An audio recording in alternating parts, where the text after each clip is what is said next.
Bonjour à tous et bienvenue sur la chaîne Move to Africa. Je suis très heureux de vous retrouver et je vous remercie infiniment de m'avoir permis à atteindre 100 abonnés. Et oui, j'ai passé la barre de 100 abonnés. Vous savez, le retour en Afrique est un sujet qui passionne beaucoup de membres de la diaspora. Tout le monde rêve de retourner vivre en Afrique. Mais lorsque je pose la question aux gens, dans combien de temps tu comptes passer ce cap de retourner vivre en Afrique? La plupart du temps, on me répond d'ici 10 ans. Mais pourquoi? Parce que je me prépare.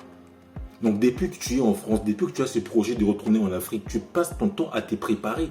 C'est quand tu rentres en Afrique, d'ici 5 ans, d'ici 4 ans, c'est toujours des délais qui sont très très longs en fait. Pourquoi? Parce que moi je viens de Kinshasa et je me suis rendu compte que la diaspora complexifie le retour en Afrique. Et pourtant, l'Afrique est un continent comme un autre. La seule différence que moi je vois entre l'Afrique et les autres continents, c'est qu'il y a des petites différences, des petits désordres au niveau de l'organisation. Hein. Il faut quand même qu'on reconnaisse cette chose-là. Mais une fois que vous avez compris cela, une fois que vous vous êtes acclimaté à ce désordre, vous apprenez comment surfer, comment s'en sortir, tout ira bien pour vous en fait. Pourquoi la diaspora a beaucoup d'a priori sur le retour en Afrique? C'est ça la vraie question en fait qu'on doit se poser.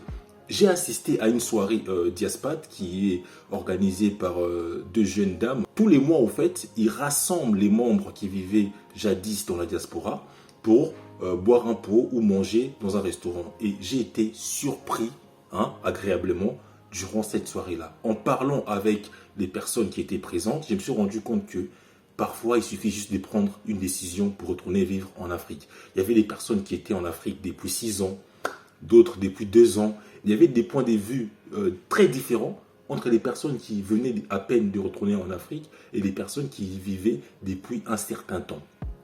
Les gens qui venaient à peine d'y retourner disaient que c'est compliqué, il y a vraiment des choses qui se passent ici qui ne devraient pas se passer, des choses incroyables, on ne comprend rien.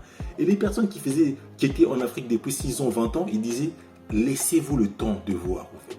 Soyez tranquille. Les jours où vous comprendrez l'Afrique, vous n'aurez plus jamais envie d'aller vivre ailleurs. Cette soirée en fait m'a permis de me rendre compte que l'Afrique est un endroit comme un autre en fait. Il suffit d'une décision. Est-ce que vous avez réellement envie de retourner vivre en Afrique? C'est ça la vraie question. Pourquoi voulez-vous retourner vivre en Afrique? Voilà. Donc je vous mettrai les images que j'ai pu prendre durant cette soirée. Donc soirée vraiment fantastique. Si vous faites un tour à Kinshasa, n'hésitez pas à vous inscrire aux événements de Diaspat Hangout. Voilà. Et j'aimerais faire un parallèle avec l'intégration en France. Parce que durant la soirée, il y a beaucoup des gens qui revenaient à peine de la diaspora qui se plaignaient au fait qu'ils n'arrivent pas à s'intégrer. Et moi, je vous pose la même question. Est-ce que l'intégration en Europe, en France ou ailleurs a été facile pour vous? Parce que pour moi, j'ai eu du mal. Je ne comprenais pas pourquoi on me demandait autant de papiers à la préfecture, par exemple. Pour faire le moindre démarche, on me demandait 7 ou 10 papiers. Il faut l'EDF, il faut le papier, tes factures, tes fiches de paye, il faut l'attestation d'hébergement. On me demandait des tas de papiers. Et je comprenais. Je dis, mais pourquoi ils veulent autant de papiers, au fait? Mais le jour où j'ai compris le système, je me suis assis, je me suis dit, attends, à chaque fois, ils me demandent ça. Et quand il manque un papier, ils râlent, ils ne sont pas contents. J'ai commencé à ramener tous les papiers photocopiés et originaux et je les classais dans le bon ordre. Et depuis ces jours-là, je n'ai plus eu de problème. Vous voyez, il m'a fallu un certain temps pour m'adapter au système français. Faites la même chose. Lorsque vous revenez vivre en Afrique, laissez-vous le temps de comprendre les mécanismes du pays afin de vous adapter et d'apprendre à surfer. Voilà. Ok. Donc, même nous, quand nous venons à l'étranger, en Europe, on ne se plaint pas, on s'adapte, on s'est soumis à toutes les règles, mais quand nous revenons en Afrique, on ne veut plus s'adapter. Pourquoi? Pourquoi? C'est un autre système, c'est un autre endroit. Donc pourquoi nous ne voulons plus s'adapter à cet endroit-là? Oh non, c'est trop reculé, c'est pas comme ça qu'on fait. Non, arrêtez de vouloir donner des leçons aux gens. Adaptez-vous. Dernière chose très importante à vous partager, c'est que j'ai mis à jour mon plan de retour au pays. Parce que pour les gens qui me suivent, dès le début, je vous avais dit que je me laisse 3 ans avant de retourner vivre définitivement en Afrique. Durant mon séjour en Afrique, j'ai mis à jour ce plan-là au fait. Je me dis, pourquoi je dois d'abord atteindre l'indépendance financière en France? Ensuite, je dois acheter un terrain en Afrique. Après, je dois construire en Afrique et enfin y retourner. Donc, si j'ai fait tout cela, au fait, ça me prendra 3 ans, voire même plus.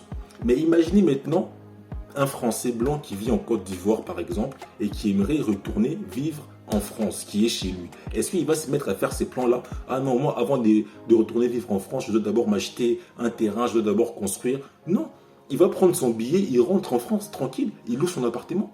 Donc, vraiment, je vous dis, tous les diaspats que j'ai croisés durant la soirée Diaspat Hangout, la plupart sont rentrés en tant que locataires et en tant que salariés.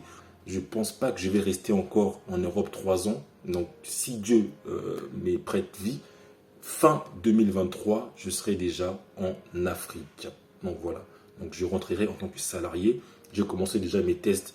J'ai commencé à chercher de l'emploi et j'ai des retours positifs. Hein. Après, je ne sais pas. Moi, je suis informaticien. Donc, peut-être qu'en informatique, il y a beaucoup de besoins.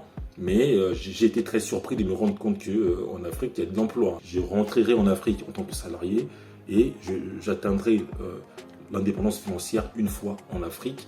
Et j'attendrai pas de construire d'abord des appartements, des maisons avant d'y retourner. Je construirai une fois sur place et j'attendrai plus 3 ans avant d'y retourner. Je retournerai fin 2023 si Dieu me prête vie, bien évidemment. Donc voilà, dites-moi, vous, c'est quoi votre plan pour retourner vivre en Afrique? Qu'est-ce qui vous freine? Qu'est-ce qui vous bloque, hein? En tout cas, moi, je pense qu'on complexifie le retour en Afrique. C'est juste un continent comme un autre. Si vous avez des papiers en bonne et due forme, vous avez de l'épargne, qu'est-ce que vous attendez au fait, hein? Surtout si vous êtes célibataire sans enfants, par exemple. Encore si vous avez des enfants, je peux comprendre, hein, c'est une autre logistique. Si vous avez un conjoint, il faut d'abord convaincre et tout ça. Mais si vous êtes seul, sincèrement, vous avez un peu d'épargne, n'hésitez pas à tenter votre chance, au fait. Hein. On n'a qu'une vie. On n'a qu'une vie. Il ne faut pas vivre avec des regrets, au fait. Passez à l'action. Il ne faut pas attendre le bon moment pour commencer quelque chose de bien. C'était Michel pour Move to Africa. Merci et bonne soirée.